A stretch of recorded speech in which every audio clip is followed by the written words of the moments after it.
আজ হচ্ছে 3 এপ্রিল 2025। আজকে আমরা রওনা দিচ্ছি ন্যাশভিল। আমাদের এক বন্ধুর বাড়িতে যাচ্ছি। সেখান থেকে আমাদের যাওয়ার কথা আছে স্মোকি মাউন্টেন।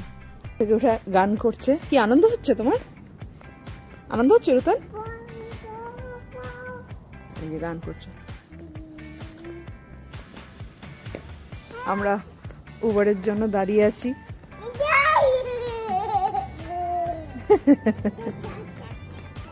রুতান, এই রুতান, রুতান আমরা কোথায় যাচ্ছি? কোথায় যাচ্ছি রুতান?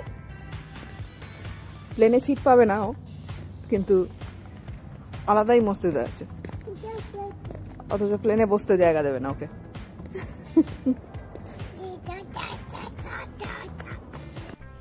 এই যে আমরা প্লেনে উঠে বসে গেছি, এখনো আয়েল সিটটা যার সে এসে পৌঁছায়নি, তাই আমরা তিনজনে তিনটে সিট দখল করে বসে ছবি তুলছি।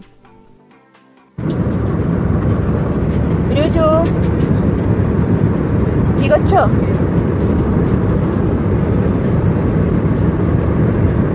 আমরা কোলে নিয়ে নিয়ে ক্লান্ত হয়ে গিয়ে শেষমেশ একটু দাঁড় করিয়ে দিয়েছি। এখন সিট বেল্ট সাইন অফ হয়ে আছে, বই টই পড়েছে, এখন নিচে নেমে নাচানাচি করছে। একটু নাচানাচি করো।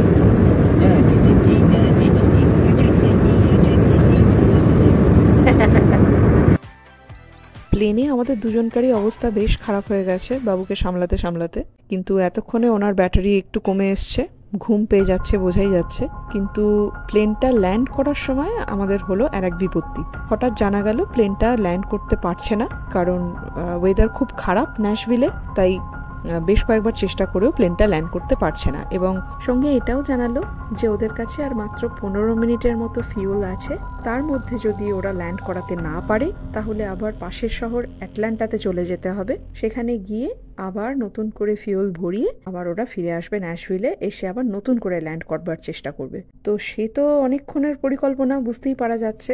আর এদিকে রুতানও ঘুমিয়ে পড়েছে। সব মিলিয়ে তখন বেশ চিন্তাই হচ্ছিল আমার, যে তার মানে নিচের অবস্থা কতখানি খারাপ যে প্লেনটা ল্যান্ডই করতে পারছে না। অবশেষে আর অন্য কোথাও যেতে হলো না। কিছুক্ষণ চেষ্টা করার পর, বেশ কিছুক্ষণ টার্বুলেন্সের পর প্লেনটা ল্যান্ড করলো। এবং নিচে যখন পৌঁছালাম তখন দেখলাম যে কালো করে মেঘ হয়ে আছে, টিপ টিপ করে বৃষ্টি পড়ছে, কিন্তু এর থেকে বেশি কিছু বাইরে তাকিয়ে বুঝতে পারলাম না। তো আমরা যে বন্ধুদের বাড়িতে গেছি ওখানে ন্যাশভিলে, ওদের তো আমাদের এয়ারপোর্ট থেকে নিতে আসার কথা ছিল। ওরা তখন ফোন করে আমাদের বলছে আমরা ল্যান্ড করার পর যে এখানকার ওয়েদার অত্যন্ত খারাপ, আমরা কালকে রাত্রির থেকেই অত্যন্ত ভয়ে আছি। আমাদের এখানে টর্নেডো ওয়ার্নিং চলছে, বিভিন্ন জায়গা ফ্লাড হয়ে গেছে, পুরো জলে ভরে গেছে চারিদিক, আর যে কোনো মুহূর্তে এখানে টর্নেডো শুরু হয়ে যেতে পারে। চারিদিকে সাইরেন বাজছে মাঝে মধ্যেই। যারা উঁচুর তলায় থাকে তাদেরকে নিচে কোথাও গিয়ে আস্তানা নিতে বলছে। আমরা 3 তলায় থাকি। কালকে রাত্রির থেকে আমরা 1 তলার অ্যাপার্টমেন্টে যারা থাকে তাদের ঘরে গিয়ে বসেছিলাম। আমরা একটা এমার্জেন্সি বক্স রেডি করেছি, যেখানে ফার্স্ট এডের কিছু জিনিসপত্র, তারপরে কিছু টুকটাক শুকনো খাবার, কিছু ক্যাশ মানি আর আমাদের পাসপোর্ট, এগুলোকে জড়ো করে আমরা একটা এমার্জেন্সি বক্স রেডি করে বসে আছি।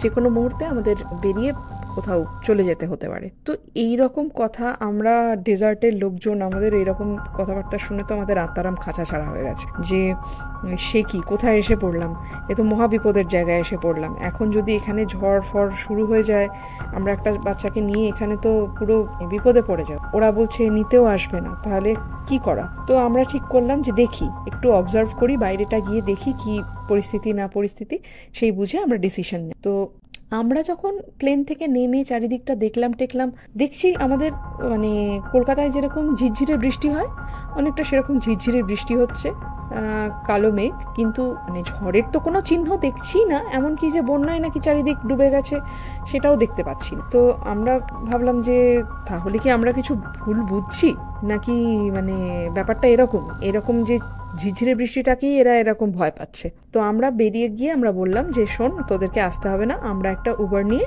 তোদের বাড়ি অবধি চলে যাই। তো ওরা বলছে যে আমাদের অত্যন্ত খারাপ লাগছে, তোদেরকে নিতে আসতে পারছি না, তোদের এক কাজ করি বড়, ওখানে কোনো হোটেল বুক করে দিই একদম এয়ারপোর্টের কাছে। আমরা বলছি না এত কিছু করতে হবে না, দেখি না, যদি উবার আমাদের বুকিংটা নেয় তার মানে নিশ্চয়ই তোদের বাড়ি অবধি যাবে। তো আমরা সেটাই চেষ্টা করি। তো আলটিমেটলি আমরা উবার বুক করলাম। কি পড়ছে রুতান আকাশ থেকে? কি পড়ছে? জল পড়ছে?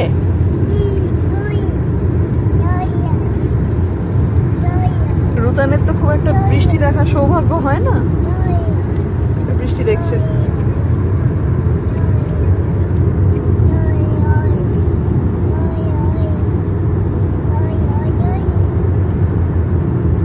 এবং নির্ঝঞ্ঝাটে ওদের বাড়ি পৌঁছে গেলাম।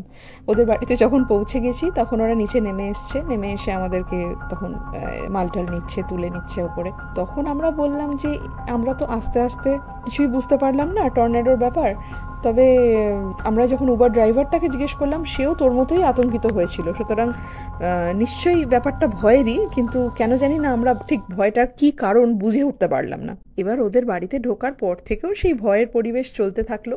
যা বুঝতে পারলাম আমাদের ওই দুটি বন্ধু খুবই মানে সহজে একটু চিন্তা করে ফেলে আর কি। হ্যাঁ, তো ওরা সারাক্ষণ ওই নিউজ চালিয়ে বসেছিল, সারাক্ষণই ওরা দেখছিল যে কোথায় কি ঝড় হচ্ছে। তবে ঝড় হয়েছিল, এমন নয় যে একেবারে বাজে কথা, আশেপাশের বেশ কিছু জায়গায় ঝড়ের অত্যন্ত দাপট ছিল এবং বেশ কিছু ক্ষয়ক্ষতি হয়েছে। কিন্তু একদম যে জায়গাটায় ওদের বাড়ি, ফ্র্যাঙ্কলিন বলে জায়গাটা, এখানে কিছুই হয় একেবারেই নির্ঝঞ্ঝাটে আমরা সেই দিনটা তো কাটালামই, এবং পরের দিন সকাল থেকে একদম সুন্দর ঝলমলে ওয়েদার ছিল।